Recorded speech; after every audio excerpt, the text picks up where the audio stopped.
सरहद पर चीन के साथ जारी कशीदगी पर असदुद्दीन ओवैसी ने मोदी सरकार से सवाल पूछा कि इस मामले पर क्या बातचीत हो रही है, उसे मंजरेआम पर लाया जाए। सबसे पहले तो मैं ही बोला ना, आप लोग देखे होंगे कि मैं तो जुम्मतुल विदा की तकरीर में जो ऑनलाइन पर हुई थी उसमें मैं इस बात को जिक्र किया। आज भी कह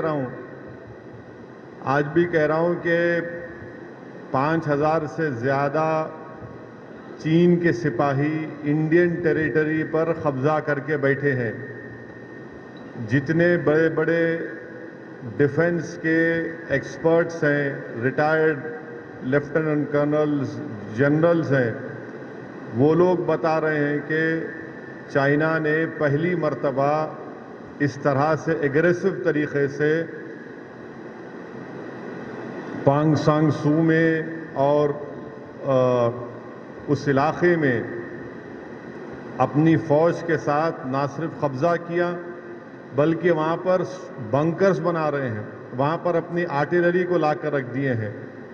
और तीसरा यह है कि दुनिया ने वो वीडियोस भी देखे कि कैसे वहां पर भारत के सिपाहियों की बहादुर फौज से चीन की फौज ने उनसे किस तरह का नाजेबा सलूक किया।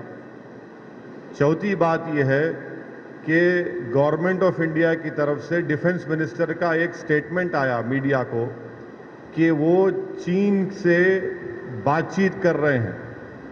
हम ये पूछना चाह रहे, क्या बातचीत कर रहे हैं आप?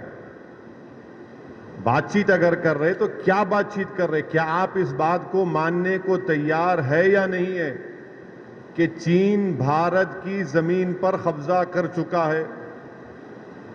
और बातचीत क्या कर रहे हैं आप? बातचीत तो यही करना चाहिए, बोलते क्यों नहीं फिर आप? और फिर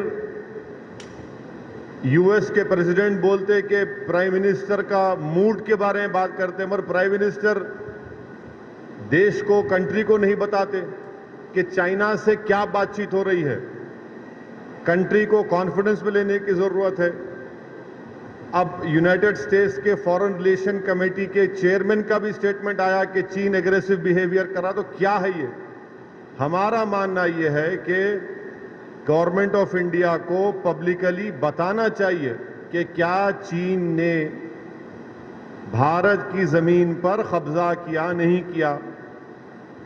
सैटेलाइट फोटोज हैं, बताया जा रहा है, वीडियोज आ रहे हैं कि भारत की फौज भी वहां पर उस मुकाम पर जा रही है। और ये सब चीजें हैं। इतनी खामोशी जो है ये गलत है और बीजेपी को ये खामोशी तोड़ने की जरूरत है। और जिस तरीके से हम लोग एग्रेसिव तरीके से अपनी बात को रखते जब किसी और नेबर की बात आती, मगर जब चाइना की बात आती हम जरा बीजेपी वाले खामोश बैठे हुए हैं। क्यों खामोश बैठे हुए हमको समझ में नहीं आ रहा।